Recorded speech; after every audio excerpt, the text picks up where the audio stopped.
الحمدللہ رب العالمین والصلاة والسلام علی سید المرسلین وعلی آلہ واصحابہ واہل بیتہ واولیاء امتہ اجمعین. قال اللہ تبارک و تعالی فی القرآن المجید والفرقان الحمید یا ایہا الذین آمنوا کتب علیکم الصیام کما کتب علی الذین من قبلکم لعلکم تتقون. آمنت باللہ ورسولہ وصدق اللہ المولانا العظیم. بزرگوں، دوستوں اور عزیزوں، مبارک ہو آپ کو رمضان المبارک کا یہ آخری جمعہ. بابرکت ہو آپ کا اپنے گھر سے نکل کر مسجد تک آنا، اور بارحمت ہو گھر کی طرف لوٹنا، اپنے دکان اور کاروبار کو بند کر کے اپنی حق بندگی کی ادائیگی کی فکر کرنا. اللہ آپ کو مبارک کرے، اور یہاں سے لوٹ کر پھر رزق کے حصول کے لیے کوشش کرنے کو بھی اللہ بابرکت بنائے. یوں تو سالوں بھر جمعہ آتا ہے، اور اللہ تعالیٰ کی بخشی ہوئی توفیق سے ہم اور آپ اللہ کے آگے اپنے سر کو دھرتے ہیں. لیکن وقت، تاریخ اور موقع کے اعتبار سے جمعے کی نوعیت میں بھی انقلاب آتا رہتا ہے. رمضان کا جمعہ سال بھر کے جمعے سے الگ شان رکھتا ہے. اس کی برکتوں میں کئی گنا اضافہ ہو جاتا ہے. اس کو ہم اور آپ محسوس بھی کرتے ہیں. یہ کوئی فلسفے کی بات نہیں ہے کہ بھئی ایسا ہے، نہیں، آپ محسوس کرتے ہوں گے کہ رمضان المبارک کا جمعہ کیسی برکت، کیسی سعادت اور کیسے انوار اور کیسی رحمتوں سے بھرا ہوا ہے. ساری باتوں کو اگر ایک طرف کر کے صرف ایک پہلو دیکھا جائے کہ رمضان کا جمعہ وہ جمعہ ہے جس میں آپ روزے کے ساتھ نماز پڑھتے ہیں، آپ صائم ہوتے ہیں. حالت صیام میں، روزے کی حالت میں جمعے کی نماز کی ادائیگی کا لطف کچھ اور ہے. ایک الگ مزہ ہے، ایک الگ لذت ہے، اور ثواب کی امید کی بھی ایک الگ ترنگ ہے. اس میں ایک الگ بات ہے. اور اندازہ لگائیے کہ اسلامی فلسفہ ہمیں یہ تعلیم دیتا ہے کہ ہر چیز میں، دنیا کا کوئی بھی کام ہو، اہمیت اس کے انجام کی ہے، آخری کی اہمیت ہے. یہ اسلام کی پہچان ہے. اس کو اچھی طرح یاد رکھیے. ساری دنیا کا فلسفہ آغاز، شروعات، افتتاح کو اہمیت دیتا ہے. ایک بڑے آدمی نے کہہ بھی دیا کہ جو شروعات اچھی ہوگی تو انجام بھی اچھا ہوگا. لیکن یہ سب شگن کی بات تھی. شگن اچھا ہونا چاہیے. اسلام نے شگن کے دائرے سے آپ کو باہر نکالا اور کہا کہ شگن کیا چیز ہوتی ہے. شگن کوئی چیز نہیں ہے. اصل چیز تو یہ ہے کہ کام جس وقت پورا ہو رہا ہو اس وقت کا حال کیا ہے. انجام دیکھا جائے گا، اور انجام سے فیصلہ ہو جائے گا کہ آغاز کیسا ہوا تھا. آغاز جیسا بھی ہوا ہو، اگر انجام بہتر ہے تو آغاز بھی بہتر ہو جائے گا، اور اگر انجام بہتر نہیں ہے تو سب گڑبڑ. حدیث پاک میں آتا ہے جس نے آخری ہچکی، دم نکلتے وقت آخری ہچکی اس حال میں لی، آخری سانس اس حال میں اس نے لیا کہ وہ اللہ کے شرک سے پاک تھا. اللہ تعالیٰ کی ذات اور صفات میں شرک سے پاک تھا. یعنی شرک سے پاک ہونے کی سب سے بڑی واضح دلیل یہ ہے کہ آدمی کہے لا الہ الا اللہ، لا الہ الا اللہ، اور اس پر ایمان بھی رکھے کہ عبادت کے لائق، سر جھکانے کے لائق، بندگی کے لائق اگر کوئی الہ ہے تو صرف ایک ہے، اللہ وحدہ لا شریک. کوئی دوسرا خدا نہیں ہے، کوئی دوسرا سر جھکانے کے لائق نہیں ہے. کوئی دوسرا بندگی کے لائق نہیں ہے. معبود وہی ہے, خالق وہی ہے, مالک وہی ہے جس نے آخری سانس. اور اسی لیے ہم لوگوں کے یہاں مشہور ہے کہ آخری وقت میں کلمہ زبان پر آ جائے. حکم یہ ہے کہ آہستہ آہستہ اس کے پاس کھڑے ہو کے پڑھو لا الہ الا اللہ. کس کے پاس؟ جو دنیا سے جا رہا ہو. ہم کو بھی جانا ہے, آپ کو بھی جانا ہے نا. اس کے پاس کھڑے ہو کے کہو لا الہ الا اللہ.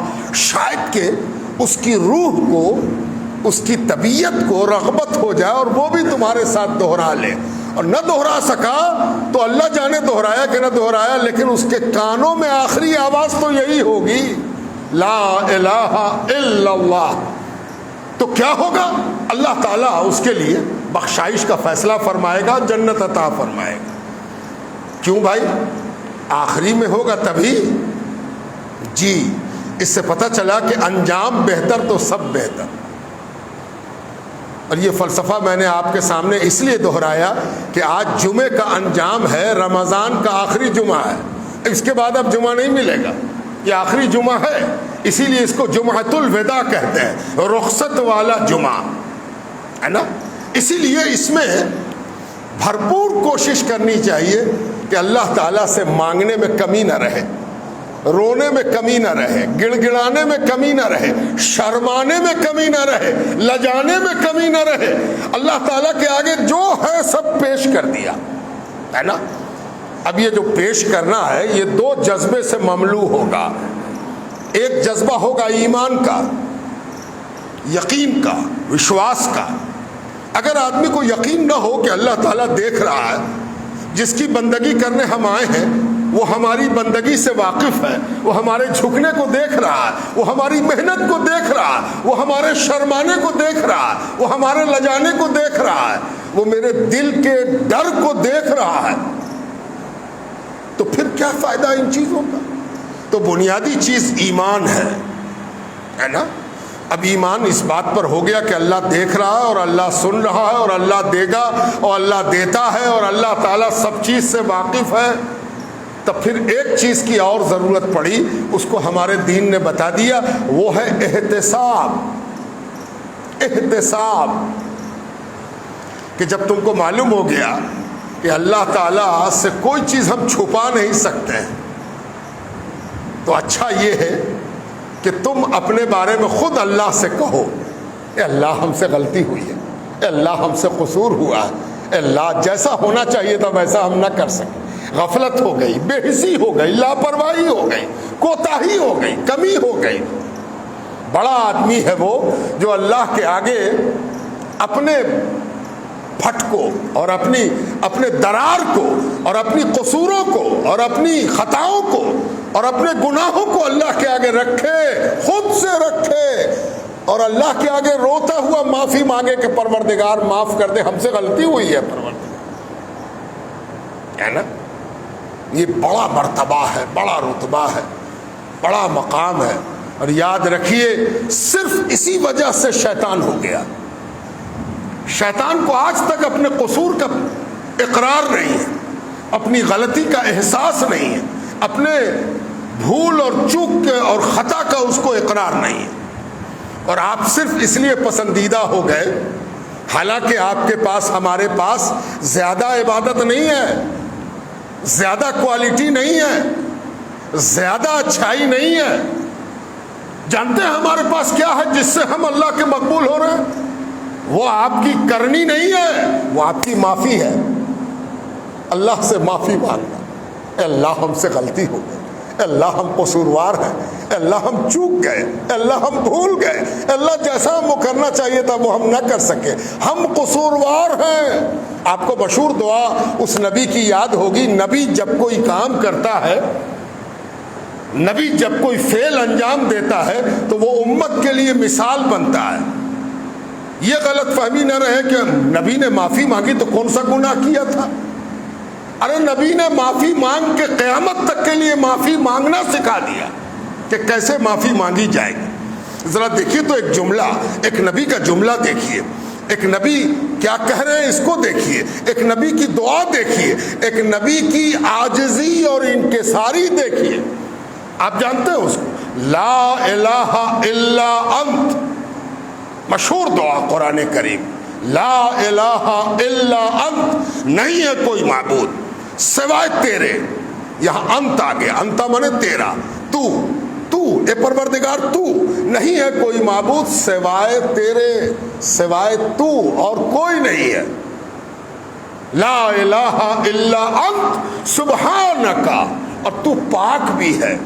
پاک سے مراد وہ پاک نہیں جو ناپاکی کے نتیجے میں آدمی پاک ہوتا ہے. کوئی آپ سے پوچھے کہ مسجد میں کیسے آئے تو کہیے کہ ہاں وضو کر کے پاک ہو کے آئے. بھائی پاک ہے، صاف ہے. نہیں، یہ پاک نہیں ہے اللہ کے ساتھ. وہ تو ہمیشہ کا پاک ہے، وہ تو کبھی ناپاک ہوتا ہی نہیں.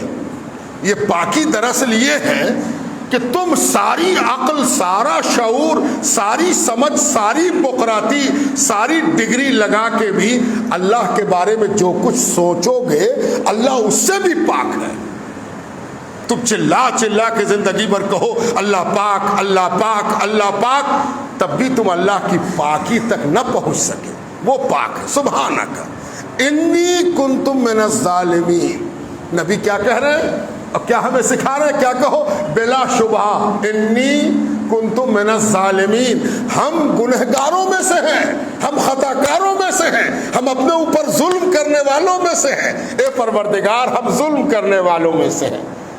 ظلم اپنے اوپر، ہم نے جو تیری بات کو قاعدے سے نہیں مانا تو ہم ظلم کیا اپنے اوپر، ہے نا. یہ نبی کی دعا ہے. اس سے پتہ چلا کہ آدمی کی معراج یہ ہے کہ اللہ سے معافی مانگنے میں کوئی کسر نہ چھوڑے، ہے نا.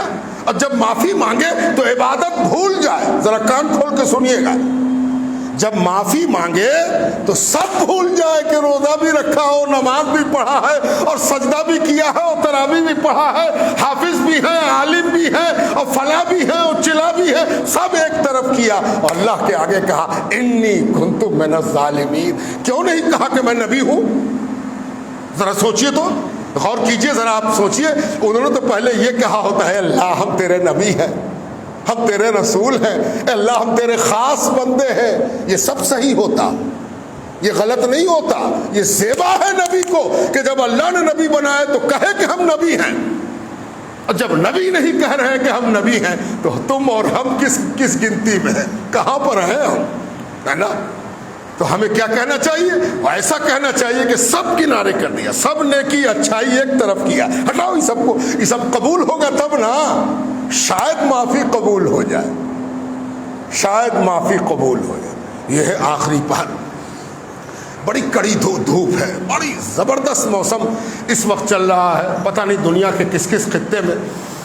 ہم لوگوں کو لگتا ہے کہ بہت گرمی ہے، لیکن جو لوگ عرب میں جا چکے ہیں، رہتے ہیں یا اس کے بارے میں پڑھتے ہیں، ان کو معلوم ہے کہ ہم لوگ 40 سے 41 میں پریشان ہے، وہاں 50 سے اوپر جاتا ہے نا.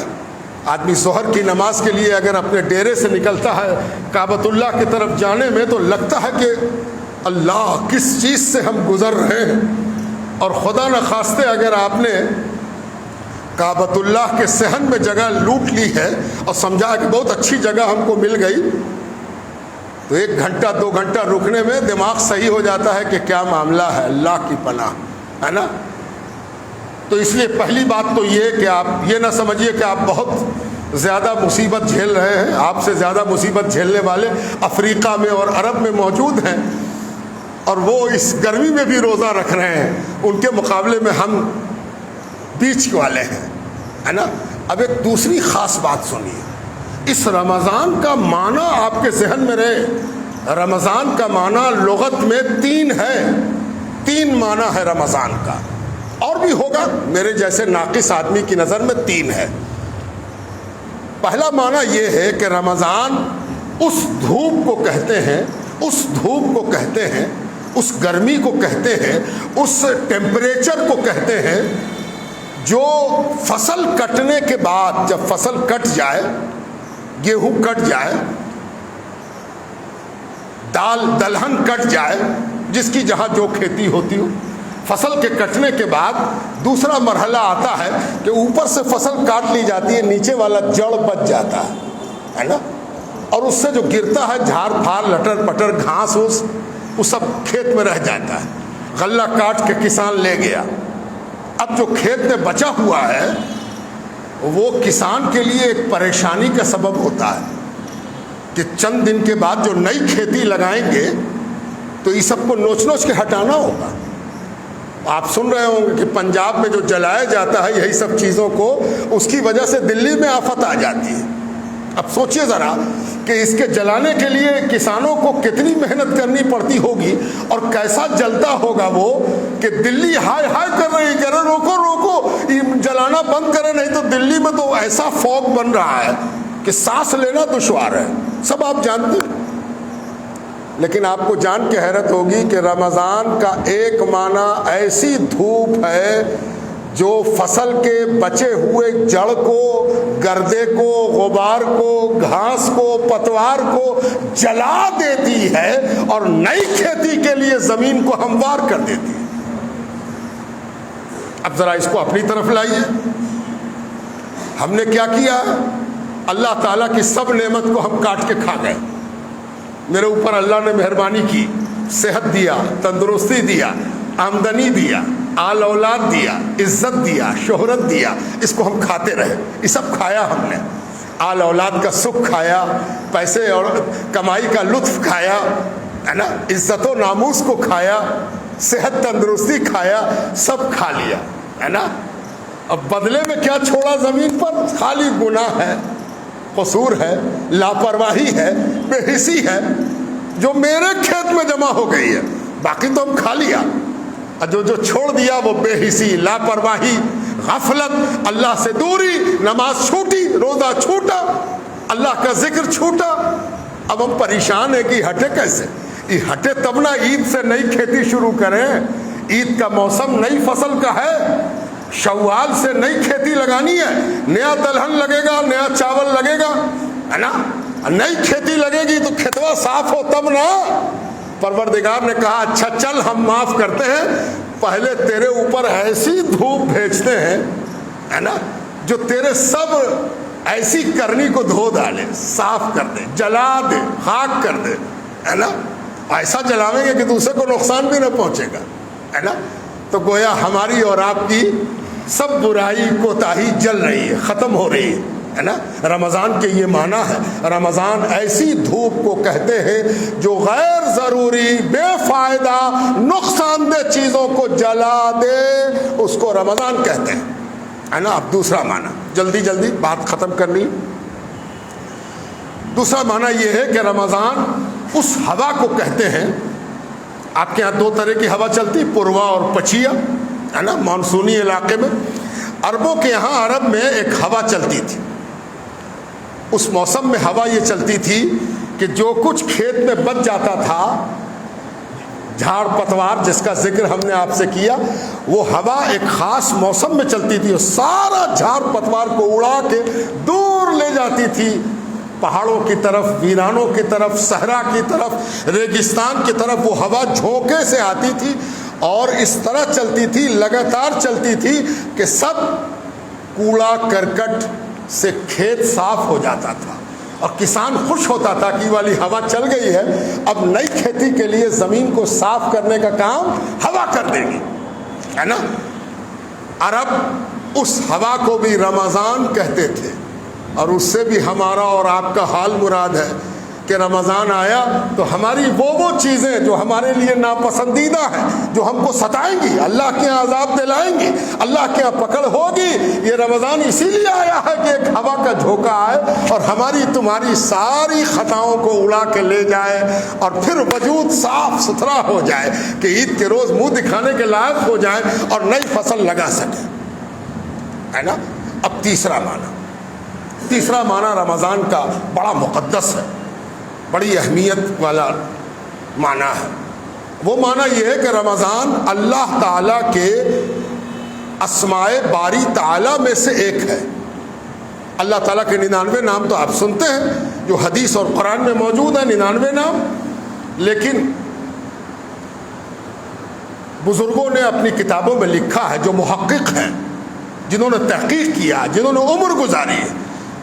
ایک بزرگ نے اپنی کتاب میں لکھا ہے کہ ساری آسمانی کتابوں میں توریت، زبور، انجیل اور اس کے علاوہ اور جو صحیفے سب اترتے رہے مختلف نبیوں پر، ان سب میں اللہ تعالیٰ کے جو صفاتی نام آئے ہیں ان سب کو اگر ملایا جائے تو 1000 ہے۔ 1000 نام ان کی تحقیق کے مطابق ہو سکتا ہے اور زیادہ بھی ہو، اللہ بہتر جانتا ہے۔ تو رمضان یہ بھی اللہ تعالیٰ کے ناموں میں سے ایک نام ہے۔ اسی لیے بعض فقہا یہ کہتے ہیں کہ رمضان کو اکیلے نام مت لو، بلکہ کہو شہر و رمضان، رمضان کا مہینہ، یعنی اللہ کا مہینہ، یا پھر رمضان کے ساتھ شریف جوڑ دو، یا پھر رمضان کے ساتھ مبارک جوڑ دو، یعنی رمضان اللہ کے ناموں میں سے ایک نام ہے نا۔ اور یہ نام اس بات کی تجلی رکھتا ہے کہ جو میرے پاس کوڑا کرکٹ ہے اس کو اللہ جلا دے گا، اڑا دے گا، اور نئی فصل کے لیے ہم کو پھر ایک موقع دے گا کہ آؤ نئے سال میں پھر ایک موقع تم کو دیتے ہیں، جلا دیا ہے، صاف کر دیا ہے، دھو دیا ہے، پوچھ دیا ہے، اب جاؤ پھر سے نئی زندگی کی شروعات کرو۔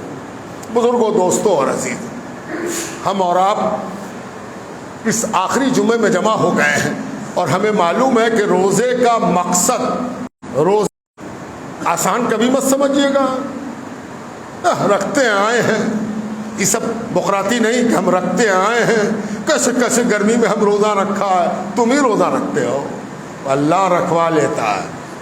ایک خاص قسم کی توفیق ہوتی ہے، ایک خاصا نہیں ہے روزہ رکھتا ہے، نماز تو پڑھتا نہیں، روزہ رکھتا ہے نا۔ میں اعتراض کرنے والا آدمی نہیں ہوں، میں تو اللہ سے پر امید رہتا ہوں، پتہ نہیں کون سا بہانہ بن جائے، نماز نہیں تو روزہ قبول ہو جائے۔ اس کے یہ مطلب نہیں کہ میں یہ کہہ رہا ہوں کہ روزہ رکھنے والے چپ چاپ سے روزہ رکھے جاؤ، نماز چھوڑ دو، نہیں۔ اس بیچارے کو معلوم نہیں ہے کہ اس نے روزہ تو رکھ لیا ہے، لیکن روزے کو اگر وہ پسند کرتا ہے تو کیا اپنی پسندیدہ چیز کو آدمی ننگا رکھے گا، ہے نا؟ اپنی پسندیدہ چیز کو آدمی چور کر کے رکھے گا۔ کبھی کبھی آپ ٹوپی خریدتے ہوں گے بڑی عمدہ، تو آپ کوشش کرتے ہوں گے کہ ٹوپی چھوچھا نہ کرے کوئی، ایک دم صحیح رہے، اس پر کلف رہے، اس پہ داغ نہ لگے۔ کاہے؟ یہ ٹوپی پسند ہے آپ کو، یہ والی ٹوپی ہم نے پسند سے خریدا ہے، اس میں کوئی داغ دھبا نہیں لگے، خبردار میری ٹوپی نہ چھوچھا کرو گے۔ کہے بھائی یہ ٹوپی ہم کو پسند ہے نا؟ تو اگر روزہ پسند ہے تو روزے کے ساتھ کچھ حسن بھی ہونا چاہیے، روزے کے ساتھ کچھ خوبی بھی ہونی چاہیے۔ بھیا تم روزہ رکھ رہے ہو، اچھی بات ہے، بھیا ذرا سا نماز کی طرف بھی آ جاؤ، ذرا سا بھلائی کی طرف بھی آ جاؤ، ذرا قرآن سن لیا کرو۔ نہیں پڑھ سکتے تو کیا ہوا، تمہارے لیے تراویح بھی تو رکھی گئی ہے، تراویح میں آ جاؤ، ہے نا، کھڑے ہو جاؤ۔ اللہ تعالیٰ نے تو ظاہر پر فیصلہ کر دیا، اگر اللہ تعالیٰ باطن پر فیصلہ کرتا تو پتہ نہیں کتنے کہاں پھینکاتے۔ ارے کھڑے تو ہو جاؤ، باندھو تو ہاتھ۔ یہ تو نہیں جانے گا کہ ہم سوئے تھے کہ جاگے تھے، یہ بھی نہیں جانے گا۔ جانے گا کون؟ جو جاننے کا حق رکھتا ہے۔ اور اس نے کہا ہے کہ اگر تم ظاہر کو سدھار دو گے تو باطن پر میرا معاملہ ہے نا۔ اس لیے روزے داروں پر یہ ایک طریقہ ہے۔ اب آخری بات کہ روزے کا مقصود اور مطلوب تقویٰ ہے، تقویٰ کا حصول، تقویٰ حاصل ہو جائے۔ جی گزشتہ جمعوں میں بھی تقوی پر کچھ باتیں ہوتی رہی ہیں۔ تقویٰ ایک بڑا موضوع ہے، تقوی کے اتنے پہلو ہیں، تقوی کے اتنے ڈائمینشنز ہیں کہ آسان نہیں ہے کہ تقوی کو ایک بار میں بیان کر دیا جائے، ہے نا۔ تقویٰ سب کے لیے الگ الگ بھی ہے، تقوی کی نوعیت ہر وقت الگ ہے، تقوی کا ڈائمینشن ادھر کچھ اور ہوتا ہے، ادھر کچھ اور ہوتا ہے، نیک کے لیے کچھ اور ہوتا ہے، بد کے لیے کچھ اور ہوتا ہے، غریب کے لیے کچھ اور ہوتا ہے، اور امیر کے لیے کچھ اور تقویٰ ہوتا ہے۔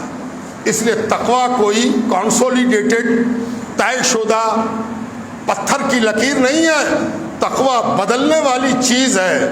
کب تقوی کا کیا تقاضا ہے وہ پورا نہیں ہوا تو تقویٰ بھی نہیں ہوا۔ اچھا چلیے اب تقویٰ کا ایک ڈیفینیشن کرتے ہیں، تقوی کی ایک تعریف کرتے ہیں۔ تقویٰ جس کے حاصل کرنے کے بعد آدمی متقی بنتا ہے، اور قرآن کہتا ہے کہ یہ قرآن اترا ہی ہے متقیوں کی ہدایت کے لیے، متقیوں کی رہبری کے لیے، متقیوں کے گائیڈنس کے لیے۔ جو متقی ہوگا اس کو قرآن گائیڈ کرے گا، ہے نا؟ تو یہ تقویٰ ہے کیا؟ جی، تقویٰ دراصل بندے سے معبود کے رشتے کا نام ہے۔ تقویٰ ہم سے اللہ کے رشتے، تعلق اور سمبند کا نام ہے۔ یہ جو روزہ ہے یہ آپ کا سمبند اللہ سے پکا کراتا ہے نا؟